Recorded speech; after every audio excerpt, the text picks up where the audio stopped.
नमस्कार दोस्तों, स्वागत है आपका आज के इस वीडियो में। आज का हमारा टॉपिक है जीवन निर्वाह खर्च का सूचकांक। जीवन निर्वाह खर्च का सूचकांक समझने से पहले जीवन निर्वाह खर्च किसे कहते हैं उसे समझना बहुत जरूरी है। जीवन निर्वाह का मतलब होता है व्यतीत करना। जीवन को जीने के लिए यानी व्यतीत करने के लिए उसके पीछे किया गया खर्च अर्थात जीवन निर्वाह खर्च। अब उसका सूचकांक क्या है?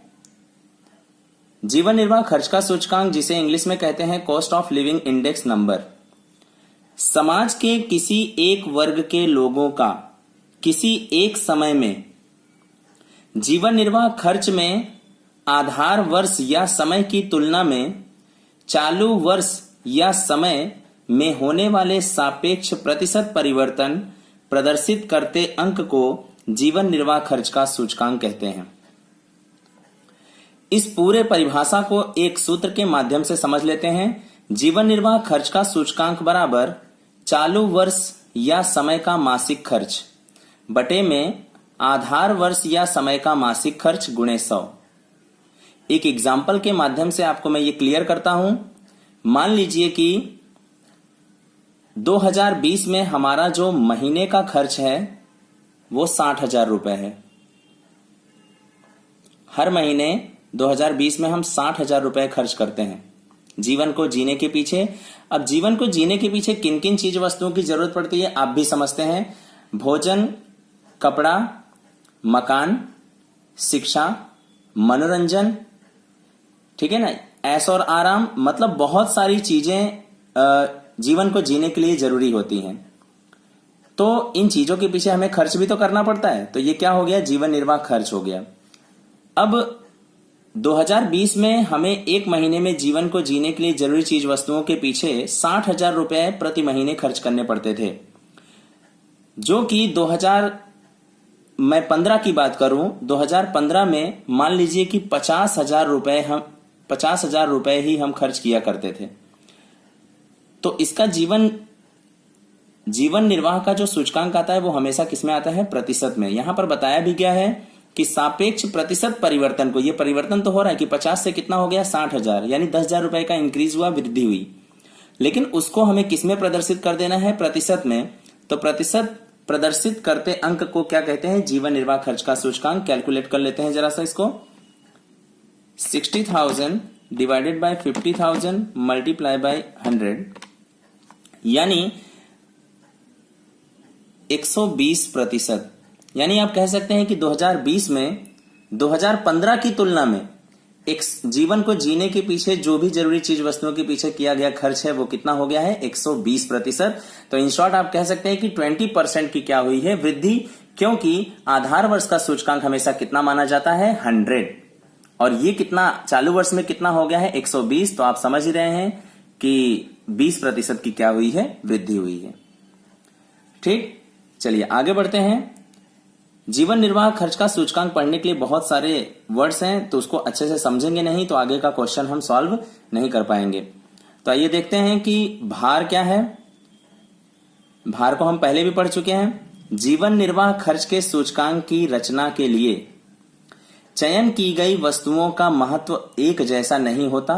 पहले भी मैं बता चुका हूं कि जीवन को जो भी जीवन की जरूरी चीज वस्तुएं होती हैं सभी का महत्व एक जैसा नहीं होता। आप समझ रहे हैं कि सबसे पहले हमें ऑक्सीजन की जरूरत है, उसके बाद हमें पानी की जरूरत है, फिर उसके बाद में हमें भोजन की जरूरत है, फिर हमें अपने तन को ढकने के लिए कपड़ों की जरूरत है, फिर हमें आवास की जरूरत है, फिर हमें शिक्षा की जरूरत है, फिर मनोरंजन की जरूरत है। इस प्रकार से सभी वस्तुओं का महत्व कैसा है? अलग अलग है। तो जो भी चयन यानी पसंद की गई वस्तुएं हैं उनका महत्व एक जैसा कभी भी नहीं होता। इसलिए वस्तुओं को उनके महत्व के प्रमाण में जिस अंक को निश्चित किया जाता है उसे हम क्या कहते हैं? भार। अभी ऑक्सीजन है तो उसको हम भार कैसा देंगे? सबसे अधिक भार देंगे। लेकिन उसी जगह पे मनोरंजन है तो उसे हम कम भार देंगे। कारण यही है क्योंकि ऑक्सीजन के बिना हमारा काम नहीं चल सकता। एक बार आप टेलीविजन नहीं देखेंगे, एक बार आप मोबाइल फोन नहीं यूज करेंगे तो भी हम जीवित रह सकते हैं। ठीक है, लेकिन आप कहें कि बिना ऑक्सीजन का आप जीवित रह लो तो ये पॉसिबल नहीं है। तो इसलिए ऑक्सीजन को सबसे ज्यादा भार दिया जाएगा और मनोरंजन को उससे कम भार दिया जाएगा। अब भार के यहां पर दो प्रकार बताए गए हैं, गर्भित भार और स्पष्ट भार। आइए समझते हैं गर्भित भार क्या है और स्पष्ट भार क्या है। भार देने की यह प्रत्यक्ष विधि है, यानी गर्भित भार परोक्ष विधि है, यानी इनडायरेक्ट। ठीक है, डायरेक्ट नहीं होकर के कैसी है, इनडायरेक्ट है। इस विधि के अनुसार सूचकांक की रचना में जिस वस्तु की जितनी जाति चयन की जाती है यानी पसंद की जाती है उतना उसका भार गिना जाता है। ठीक है, अगर मान लीजिए कि ये एक कैलकुलेटर है, अब यहां पर कैल्ट्रिक्स का है, उसी प्रकार से बिस्टेक का भी आता है, उसी प्रकार से आप बोल सकते हैं सिटीजन का भी कैलकुलेटर आता है। तो आपने क्या किया, कैलकुलेटर एक वस्तु थी लेकिन उसकी आपने कितनी जातियों को पसंद कर लिया, 3 जातियों को पसंद कर लिया। तो यहां पर कैलकुलेटर को हम कितना भार दे देंगे, 3 भार दे देंगे। ठीक है, तो इस प्रकार से उतना उसका भार गिना जाता है। इस प्रकार के भार को संख्या में प्रदर्शित ना कर सकने के कारण इस विधि को गर्भित भार की विधि क्या कहा जाता है। अब स्पष्ट भार को भी समझ लेते हैं। भार देने की ये कैसी थी, परोक्ष विधि, लेकिन स्पष्ट भार कैसी है, प्रत्यक्ष विधि है। वस्तु के महत्व के प्रमाण में उसका भार स्पष्ट रूप से संख्या में प्रदर्शित किया जाता है। इस प्रकार वस्तुओं को उनके महत्व के अनुपात में दिए जाने वाले भार को स्पष्ट भार कहते हैं। जितनी भी चीजें मैं आपको आज थियरी में बता रहा हूं सभी चीजें सेकंड सेक्शन में यानी बी सेक्शन में आपको 1 नंबर की थियरी में पूछी जा सकती है। तो स्पष्ट भार कैसी है, डायरेक्ट विधि है। वस्तुओं के महत्व के प्रमाण में जो भी अनुपात दिए जाते हैं उसे हम क्या कहते हैं, उस भार को स्पष्ट भार कहा जाता है। फिर अब आगे बढ़ते हैं, स्पष्ट भार देने की प्रचलित विधियां। स्पष्ट भार देने की 2 विधियां हैं।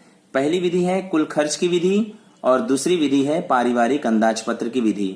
आइए कुल खर्च की विधि में कैसे किन रूल्स का उपयोग किया जाता है उसको समझ लेते हैं। कुल खर्च की विधि में जब आधार वर्ष की मात्रा, आधार के लिए 0 और मात्रा के लिए Q का प्रयोग किया जाता है, यानी सिंपल शब्दों में कहें तो जब प्रश्न में Q0 ज्ञात हो यानी आधार वर्ष की मात्रा ज्ञात हो तब हमें लास्पेयर का सूचकांक का प्रयोग करना है। तो आप देख भी रहे हैं कि सूचकांक is equal to sigma P1 Q0 upon में सिग्मा P0 Q0 इंटू 100 दिया गया है। 1000 यानी 1000 यहां पर दिखाई दे रहा है। और जब प्रश्न में चालू वर्ष की मात्रा यानी Q1, चालू को 1 और मात्रा को Q से दर्शाया जाता है, जब हमें चालू वर्ष की मात्रा ज्ञात हो तब हमें पासे का सूचकांक उपयोग में लेना है, यानी 1101 सिग्मा P1 Q1 अपॉन में सिग्मा P0 Q1 इंटू 100। तो ये हो गई कुल खर्च की विधि में 2 विधियां, राइट। अब दूसरी विधि है किसकी, पारिवारिक अंदाजपत्र की विधि। ये बहुत ही सिंपल है। इसमें सूचकांक का सिंपल सा सूत्र है जो हम पहले भी पढ़ चुके हैं, सिग्मा IW अपॉन में सिग्मा W।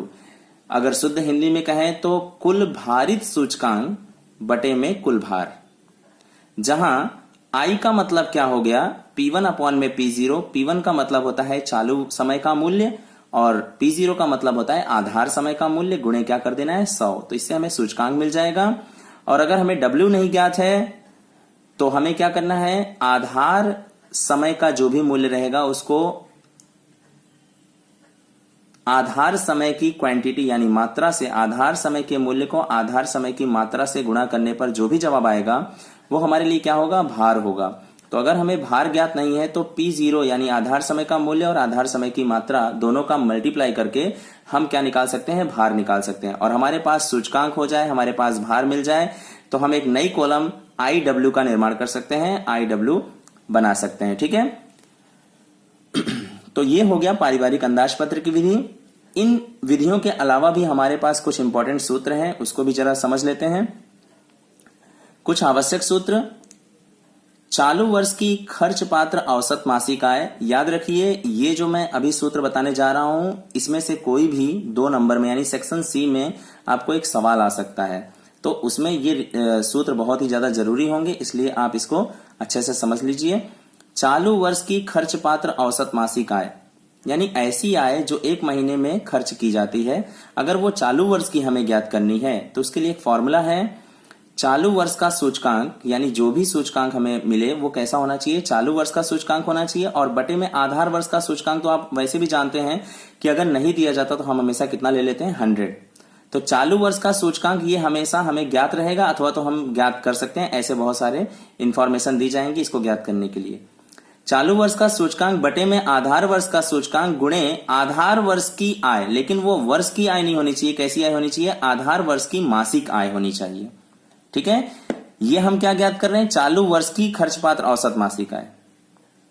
चालू वर्ष की खर्च पात्र औसत मासिक आय इज इक्वल टू चालू वर्ष का सूचकांक बटे में आधार वर्ष का सूचकांक गुणे आधार वर्ष की औसत मासिक आय बोल सकते हैं। ठीक है, आधार वर्ष की मासिक आय होगी तो हमें चालू वर्ष की खर्च पात्र औसत मासिक आय प्राप्त हो सकती है।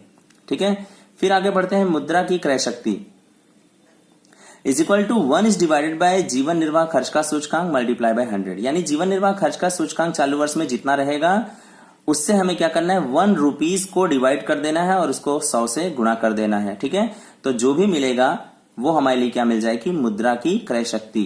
ठीक है, यानी आधार वर्ष का 1 रुपया चालू वर्ष में कितनी वैल्यू रखता है। आप समझ ही रहे होंगे कि पहले के समय में 1 रुपए का भी बहुत ज्यादा महत्व था। माता पिता कहते हैं कि 1 रुपया हमारा 100 रुपए के बराबर हुआ करता था। आज का मतलब पहले का 1 रुपया आज के 100 रुपए जितना था। ठीक है, मतलब पहले का 1 रुपया अगर हम मार्केट में लेकर के जाते थे तो आज जितना 100 रुपए में हम खरीद के लाते हैं, पहले के जमाने में 1 रुपए में उतनी वैल्यू हम उतनी वैल्यू का सामान खरीद करके ले आते थे। 100 रुपीज की वैल्यू का सामान हम खरीद करके ले आते थे। तो मुद्रा की क्रय शक्ति हमें यही बताता है कि आज के समय में 1 रुपए का महत्व कितना हो चुका है। ठीक है, आज के समय में 1 रुपए का महत्व कभी भी 1 रुपया नहीं बल्कि उससे बहुत ही ज्यादा कम होगा। ठीक है, 20 पैसा हो सकता है, 30 पैसा हो सकता है। आज का 1 रुपया 20 पैसा, आधार वर्ष की तुलना में 20 पैसा, 30 पैसा, 50 पैसा हो सकता है। ठीक है, फिर आगे बढ़ते हैं। ये समझना कैसे है कि सपोज आज के जमाने में शक्कर का भाव 30 रुपीज है। ठीक है, यानी 2020 में अगर मैं बोलूं शक्कर का 1 किलो का भाव 30 रुपीज है और यही 2015 में 15 रुपए का था, तो आपको समझ में आ जाना चाहिए कि हमारे 1 रुपए की वैल्यू आज के जमाने में 50 पैसा हो गई है। क्योंकि पहले 15 रुपए में 1 किलो मिल जाता था, आज 30 रुपए में 1 किलो मिल रहा है। तो कहीं ना कहीं 1 रुपया आधा क्या हुआ है, कम हो गया है, घट गया है। ठीक है, तो ये बताता है मुद्रा की क्रय शक्ति। फिर आगे देखते हैं वास्तविक वेतन। वास्तविक वेतन इज इक्वल टू जो भी मासिक वेतन है इज डिवाइडेड बाय जीवन निर्वाह खर्च का सूचकांक मल्टीप्लाई बाय 100। ठीक है, यानी जो भी मासिक वेतन है उसे हम जीवन निर्वाह खर्च के सूचकांक से भाग करके 100 से गुणा कर दे तो हमें क्या मिल जाएगा, वास्तविक वेतन। फिर आगे बढ़ते हैं मुद्रास्फीति का दर। मुद्रास्फीति का दर में चालू वर्ष का थोक मूल्य का सूचकांक माइनस गत वर्ष का थोक, और हमें माइनस क्या करना है, गत वर्ष का थोक मूल्य का सूचकांक। अगर मैं 2020 यहां रख रहा हूं 2020 का सूचकांक, तो यहां कौन सा आना चाहिए, 2019 का सूचकांक। और बटे में भी क्या रखना है, 2019 का सूचकांक, यानी गत वर्ष का थोक मूल्य का सूचकांक, और मल्टीप्लाई बाय क्या कर देना है, 100। तो ये इतनी इंपॉर्टेंट चीजें हैं, ये इतने इंपॉर्टेंट वर्ड्स हैं जिनको हमने अच्छे से समझा, और ये कुछ इंपॉर्टेंट सूत्र हैं। इनकी मदद से हम आने वाले सवालों को अच्छे से कर सकते हैं। ठीक है, आई होप कि आपको ये पूरा वीडियो समझ में आया होगा, एक एक पॉइंट समझ में आया होगा। अगर आपको पूरा वीडियो और क्वेश्चन थियरी सब कुछ समझ में आ रही है तो वीडियो को लाइक करें, चैनल को सब्सक्राइब कर दें। धन्यवाद।